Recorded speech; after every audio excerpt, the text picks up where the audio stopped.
these wonderful public education supporters on a Friday. We know it's hot, we know there's a lot going on, so it just shows how much support there is for public schools in our community.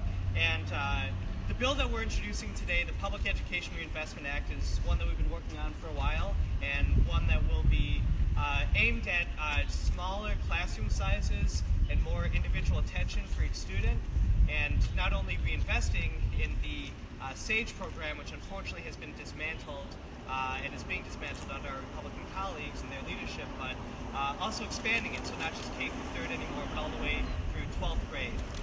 We will also be phasing out the failed voucher program and reinvesting into public schools instead of just trying to continue the privatization effort that has hurt our public education so much. So that's what our bill does, and we have a lot of speakers who want to get to them right away. We'll start off with State Senator Chris Larson, a huge education advocate, and thank you, Chris. Thank you, Jonathan. Thank you for your leadership in putting this bill forward. It was over many carpools. Jonathan was talking about this. He was talking about this on the campaign trail, figuring out a way to do this, saying why don't we invest in what we know works, and trying to focus on kids and focus in small class settings. If you look around the country and you see what these higher income districts that have more money, and what people are looking for, they want to have a lower teacher to student ratio to make sure that these kids are getting the attention that they deserve. SAGE does that. SAGE is an experiment that has worked, that has proven successful, and unfortunately we haven't reinvested in it. Instead, we've gone the path of shifting more money towards unaccountable voucher schools, which now that we're in the 25th plus year of this program, we still haven't gotten that same level of accountability. And even just this past week, there were steps taken back in voucher accountability, unfortunately. There's always discussion, every session, of actually saying we're going to have same levels of accountability between voucher schools and public schools. But that never seems to happen. So what this bill does is says, you know what, enough of that. We've moved with this experiment for too long. Let's invest in what we know works, in publicly accountable, publicly funded, and publicly run schools. And I think that's a direction that most people want to go. They want to have the facts. They don't want to just have people say that something is better without actually getting some proof behind it. We know the SAGE system works. We know the SAGE program works, and I look forward to working with Representative Brossoff and the other co-sponsors in trying to move this legislation forward and having this discussion with the public and showing a positive vision for what we can do with our public schools. We need to reinvest in them. The last thing I'd say is, with the environment that we're in right now, we are still living under the largest cut to education in state history. Even under the budget, the rosiest picture of what Governor Walker has proposed in his budget doesn't even get us back to the starting point of where we were when he started as governor. And unfortunately, we're heading in the wrong direction. We need to reinvest in our public schools. This bill would put a huge step forward in getting us back to where we need to in funding our public education, funding our kids to the point that they deserve. So let's have that conversation. Let's move forward with the positive. And introducing next up my friend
happy to be here today to support this proposal.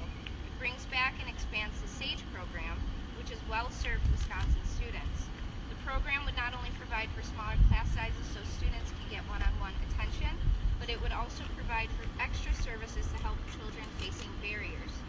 Poverty and trauma are huge problems to learning, and unfortunately, even our youngest learners are being held back by circumstances beyond their control. This takes a step to address that instead of sweeping it under the rug. The best part is that this proposal is designed to help all students, not just a handful. That's why it also calls for a halt to private schools entering the Racine, Milwaukee, and statewide voucher programs. If Wisconsin is serious about improving schools, we should invest in the public schools that serve all children, no matter where they live. Wisconsin's 860,000 students were shortchanged in the last few legislative sessions, while tax subsidies for private schools skyrocketed. Wisconsinites now see the results playing out in our local public schools, and we don't like it. In a recent poll, 80% of Wisconsinites said our state should invest more money in public education in public schools. I represent thousands of teachers in the Racine Education Association, and we're united for solutions that make a real difference for our students. Every single one of them deserves opportunity, and we believe this bill will be a positive step in that direction. When I asked SAGE teachers in Racine about the value of the program, every response was one of its positive impacts on teaching and learning, and their stories reach beyond just academics and address the social and emotional needs of our children as well. Our teachers know that this program is a way to teach the whole child. An early career educator spoke of the opportunity the program provided for him to co-teach with an experienced veteran teacher. During reading, they took a small group, which allowed for more individualized instruction. Third grade is a huge year for reading, and these teachers saw the vast majority of their students reach third grade benchmarks in reading as a result of the SAGE program. A special education teacher shared that SAGE has allowed her to better know her students. It's enabled her to more effectively and efficiently group students according to their individualized needs. SAGE allowed her to better know her students and gain an understanding of the challenges they face beyond the walls of the school building. One day she overheard a conversation in a Learning Center group in which one student was explaining to the other how lucky he and his two sisters were to share a whole hot dog for dinner the previous night. So we hope every lawmaker takes the time to consider this proposal and to talk to educators, parents, and students. We urge them all to support this legislation because school improvement depends on common sense solutions that have proven positive outcomes for students, and the SAGE program does that. Thanks so much for your time, and it's my pleasure to introduce Amy Mizielko, who is a proud public school teacher for the past 25 years.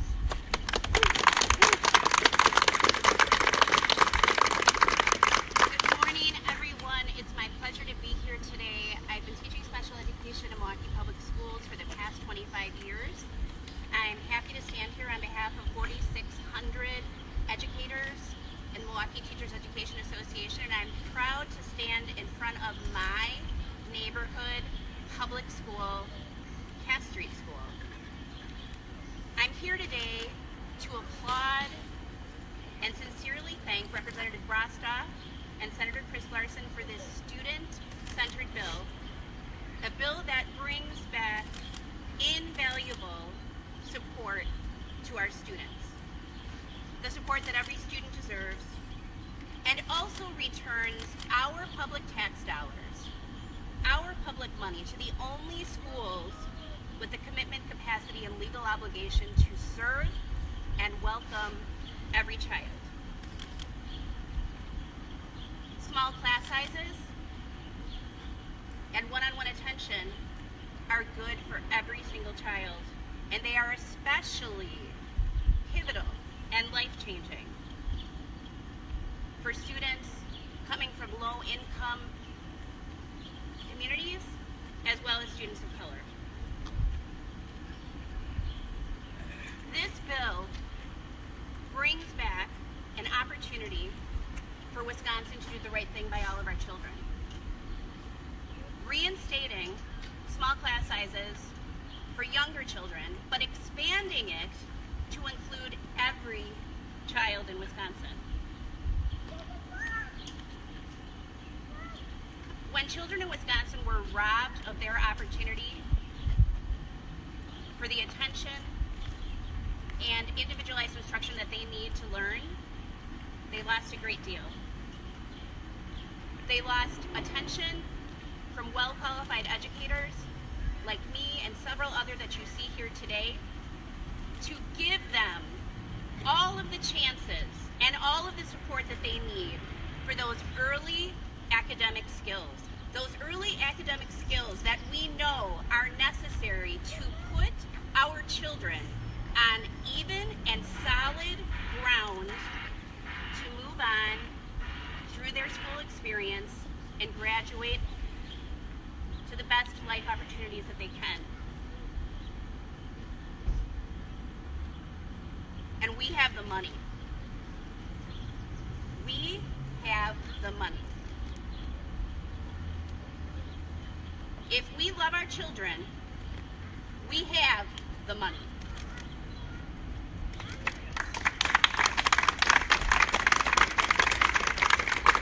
We cannot and we will not continue down the voucher path, the unaccountable, failed experiment on the children of my city and expanding to practically every community in the state of Wisconsin. We cannot continue to fund two separate systems, one that is democratic and welcomes and serves every child, and another that can exclude any child that they wish and can turn in failing reports year after year.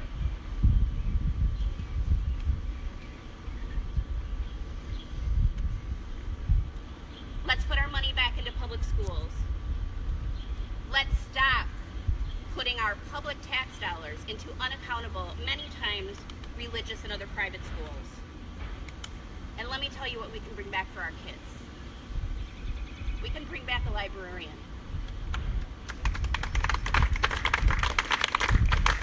That means that every kid in Cass Street School and all other elementary schools in Milwaukee Public Schools can walk into a library every week and check out a library book to take home and read with their mom and dad. You know what else we can bring back? We can bring back a school nurse. So that when kids come to school and they need medical attention and support because they don't feel good, we can address their most basic needs so that then they can come in my classroom and I can teach them. We can bring back a full,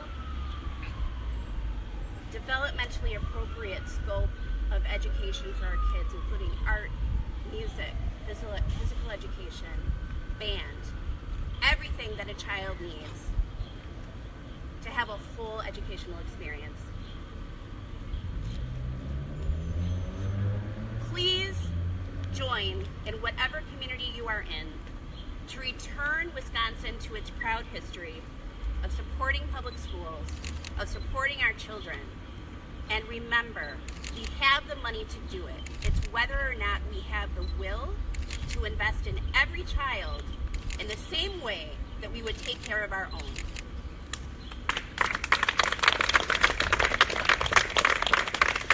I want to thank again the forward-thinking elected leaders here today for standing behind this legislation.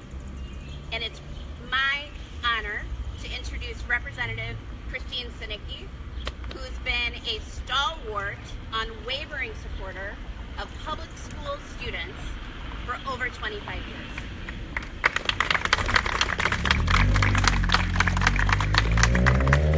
Thanks, Amy. And as she said, I have been fighting this battle for 25 years, and I look at some of the people behind me here, and I see faces that have been in this fight for 25 years right along with me. So thank you all for continuing the fight.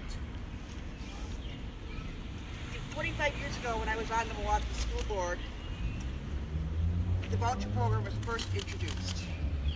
It was a relatively small program that actually had good intentions until the Republican legislature got a hold of it, of course. And since that time, for 25 years, we've been raising the same issues about the voucher school program. We've been raising accountability issues, and we've been raising the issues of discrimination against children with either physical or learning disabilities. And we need to get to the point where we no longer have to fight this battle. And I think this bill, thank you, Representative Rosnoff, for introducing this, will help us get there. I've said time and time again, we cannot just go to a full repeal at once of the voucher program because MPS cannot shoulder that. But under this particular bill, it's done in a very common sense manner. It'll take several years to get to the point we want to get to, but this is the bill I think that can really do it. You know, we've talked about funding. Over the past 6 years, 7 years, over $500 million has been cut from our public education system. It has been cut to turn over to these unaccountable voucher schools. It's been cut to pay for various other programs. I was in fact, Senator Larson and I were visiting one of our school districts just earlier this week, and we talked about the cuts that they're looking at having to make. No school should have to make a choice of what type of programs they're going to cut, while private schools that are getting public money are thriving. They're thriving. I have talked to schools with teachers and administrators inside schools where they actually have to sometimes ration toilet paper because we don't have the funds anymore. It's absolutely incredible what our public school system has been through. There's no financial accountability. 41% of the voucher schools that have opened have closed because of financial viability. We've had one voucher school close the stores in the middle of the night, took off to Florida. We, except the Democrats, actually proposed a resolution on the assembly floor to go after that money. It fell on deaf ears. Now you better believe if that was a public school, that would be headline news. They would use every resource they had to go after that money. This is a bill that is so badly needed. This is a bill to put our money back in our public schools where the majority of our children are always going to be. So thank you. Sorry, I always do. I want to introduce Luz Manley, who is here joining us today. She's a student of education, and she's going to share some of her thoughts with us. Thank you. Good morning, everyone. My name is Luz Manley Romero. I recently just graduated MATC on the Educational Foundation track, and now I am in the School of Education at UWM. I also work for multiple restaurants in this community, so just down the street, and I also live around here. Also, I just got my first school job over at Doppler Elementary School.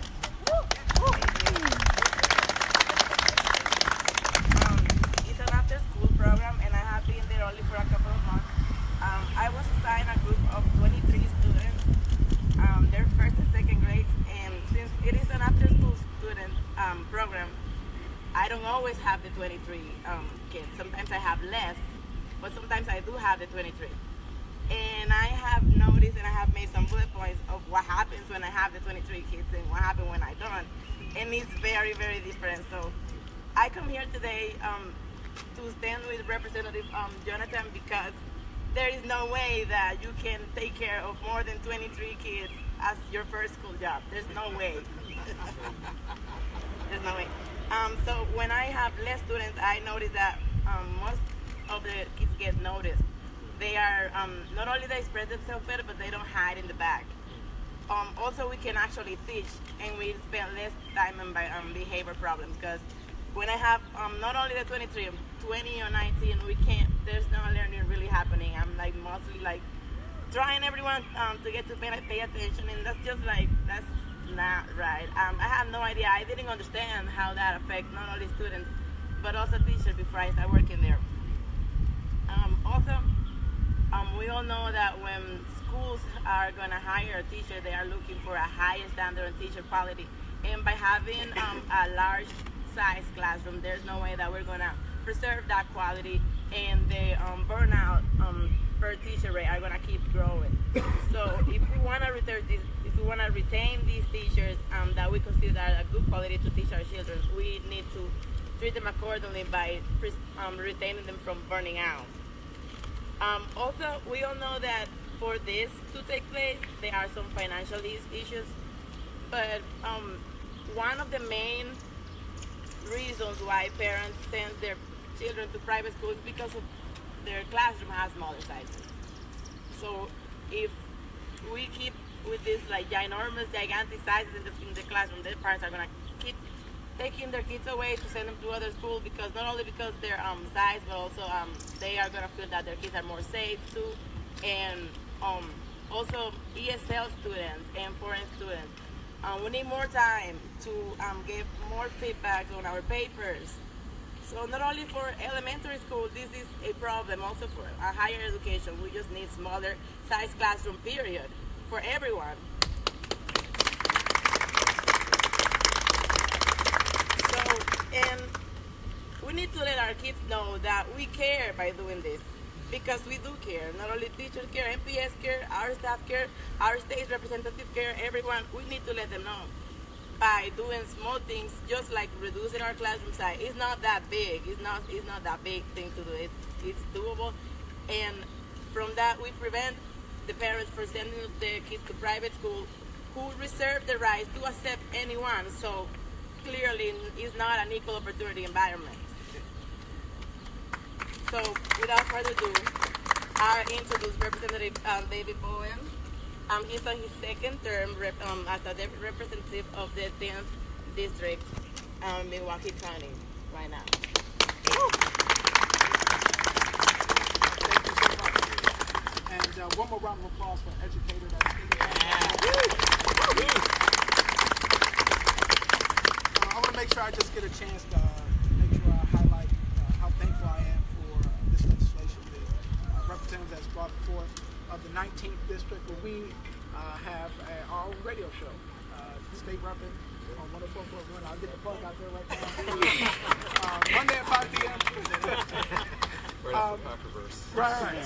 So we'll get into this on the show at some time, yeah. But I really want to make sure I highlight just the gap in the black and white graduation rate, and how it is the highest in the country right now. How important it is to really invest into our institutions, and this legislation makes sure that we put our priority back in our public school students, where we have so many students that are aligned for us to make that decision. And I think this is a clear difference between Democrats and Republicans, where we stand when it comes to investing in education. It is about truly investing into our students, not making a false symbol, a false act to make it look like we want to invest into our students. So I want to make that very clear. Thank you, Jonathan Presley. Thank you, Senator Larson, and my other colleagues for standing with us, and community members for continuing to be in front. Thank you.